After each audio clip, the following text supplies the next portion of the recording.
Now, welcome to another edition of News from Naboo with Thor's Lightning Takes. And let's get right to the news. Okay, we're going to start out with a story about Andor, which, you know... 1 week away. 1 week. Ish. By this time, oh, yeah, actually, we'll it is have 1 watched week. it. That'll be crazy. Yeah.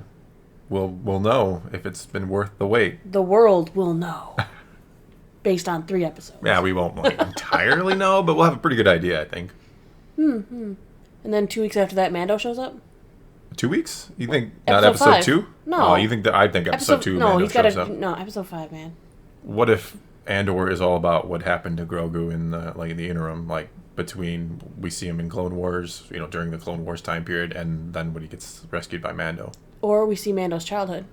Oh, both of them. Bum, bum, bum. That has nothing to do with Andor. No. It'll be called Mandor. Mandor, yes. Andor and Mando. Yeah. Mandor. All right. Sorry. Diego Luna says Andor is a complex show. Ooh.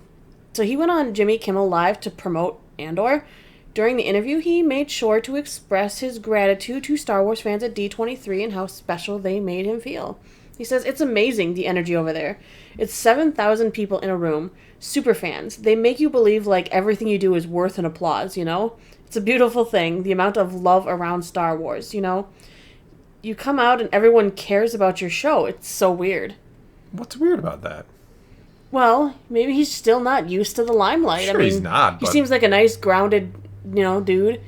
But I'm not disagreeing, but he is a huge Star Wars fan, so I think if anybody would understand the super fan perspective, if you will, of just wanting to love everything and wanting it to be good, he should kind of get that. I'm not saying that he should feel I think it's slighted adorable because that his ego isn't through the roof that he expects, and yeah, I'm just gonna say he shouldn't feel slighted just because they're it's Star Wars, so we clap. Not that they're not clapping for him, if you will, but they are clapping for him. Yeah, exactly. He says, I've spent my whole life trying to get people's attention, and at the end they say, "Oh, by the way, there's a show you can watch where I'm in," And now it's the opposite. It's pure expectation. 7,000 people going, "We want to like it," and you go, "Holy crap." 7,000. I think He's it just talking means about at the D23, room, yeah. I've been doing it for 4 years and a half, but He's been doing it since he was 6 years old. But I'm not sure you're going to like it. I like it. But then you go out of that place and realize no one else gives a... nothing. A nothing? Like... A blank. Well, he's right. When you're working on a project, when you're engrossed in the project, you kind of get tunnel vision because you see what you see. And you've put so much into it that you can't help but love it. So now he's like, well, I love it. And he wants the fans to love it. And he knows the fans want to love it, but... There's got to be that little bit of fear because of the recent backlash over other projects, right? Sure, yeah.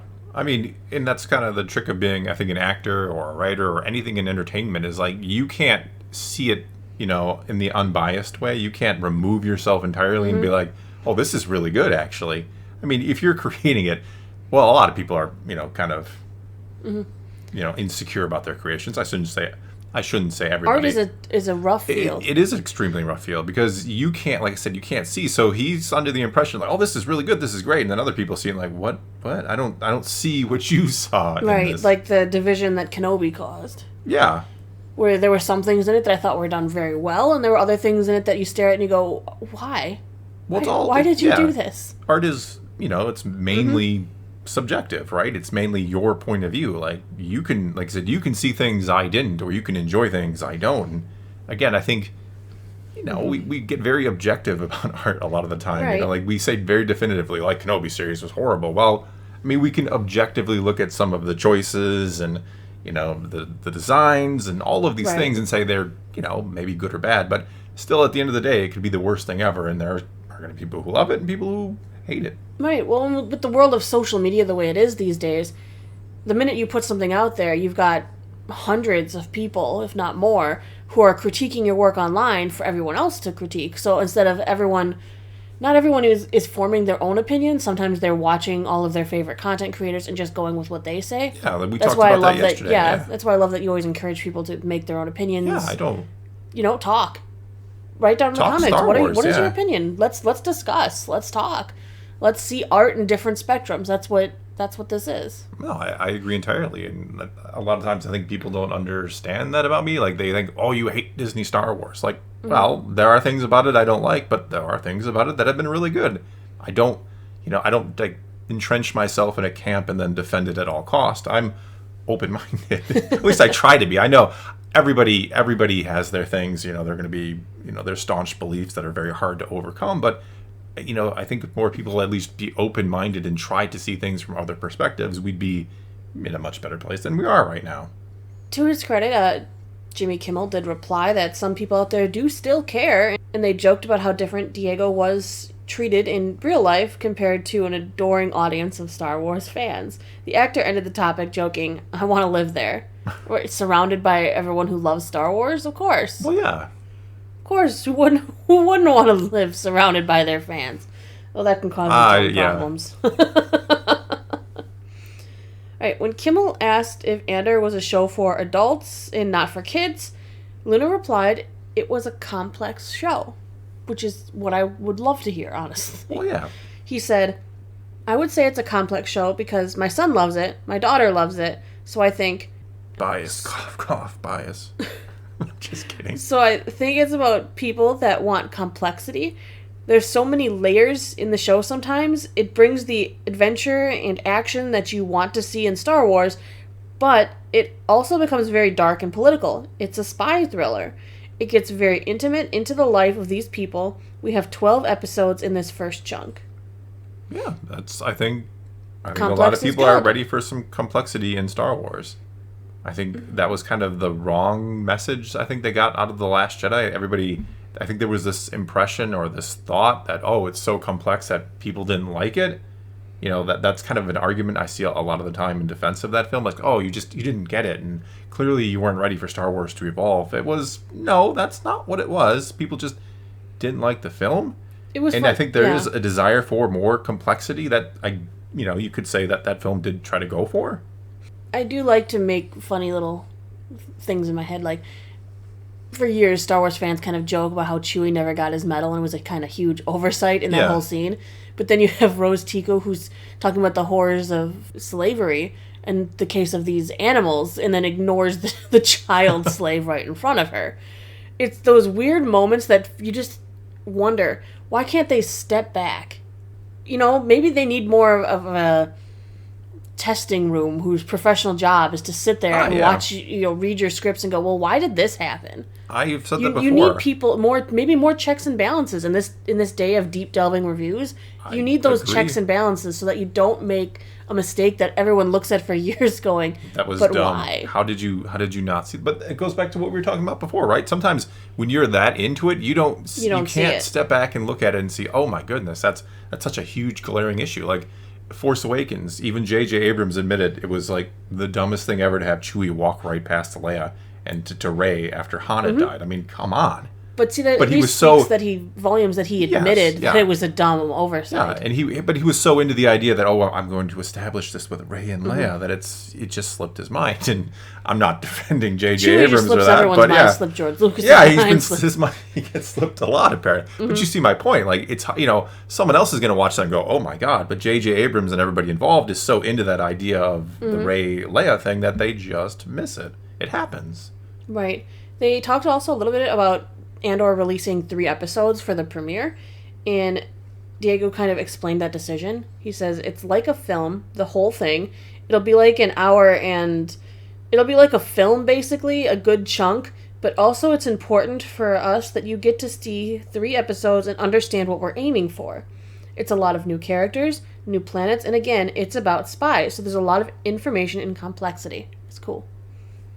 Was that your comment at the end, or did he say it's cool? He said it's cool. Oh, all right. Well, it sounds cool. Well, and a week from now, we'll probably be talking about how cool it was or wasn't. Please be cool. I know. I really want to. Everything I see on Andor, every new trailer, new clip they give out, it just makes me more intrigued. And I want to be intrigued. I want to be held captive by Star Wars. Yes. Mm-hmm. Which has not been the case so much recently. Yeah. It hasn't been very captivating. It's been very generic from my point of view. Of course, you can feel differently. I've just felt the last 2 series in particular were very kind of just generic. They just didn't know what to do with Fett or Kenobi. It's like they wanted to use the Fett name, but didn't know what to actually do. Yeah. I get it. All right, Kimmel also brought up, I don't know if you know this, Diego Luna's son actually had leaked some spoilers from Rogue One back when the film was released, so Diego Luna kind of talked about that. He said, a lot of things, yeah, he took a picture of me, when we were FaceTiming in the costumes, and he wanted to send it to his friends. He used it as a pickup line in the holidays with other girls. Now he's more mature than me, definitely. He's 14. That's kind of adorable, right? Yeah. I mean, he doesn't as a kid, you don't understand just how... Now the kids are probably having to sign NDAs. Probably. I mean, he probably is responsible for his kids potentially sharing something, what's isn't interesting, though, is he said his son and his daughter like it, which means they've already seen it, too. Did they say they... Oh, I suppose. He did. He said earlier that his son and his daughter both like it, which means that they've seen it. We got an advanced screening, right? I know. I mean, that's really cool, because nothing has leaked. No, not really. That's the weird thing about Andor. Like, I have not heard we had any... the whole plot, the whole, apparently, yeah. Most of it. It was pretty dead on, too, which is But I've heard scary. not a hair nor hide of Andor. Is that because it's been more secure, or is that because people care less? I don't know, but I'm happy that the spoilers are out there. I'm excited that I get to experience it for the first time with everybody else. Yeah, because, I mean, Kenobi, I was kind of lining things up from what I heard from the rumors, and maybe that's part of the reason I didn't like it, but I just think I didn't like it, to be completely honest with you. The last thing I thought was kind of interesting, Diego says, when he's doing these interviews and stuff, he revealed he often gets lectured not to spoil anything and told to talk about the show, not about your life.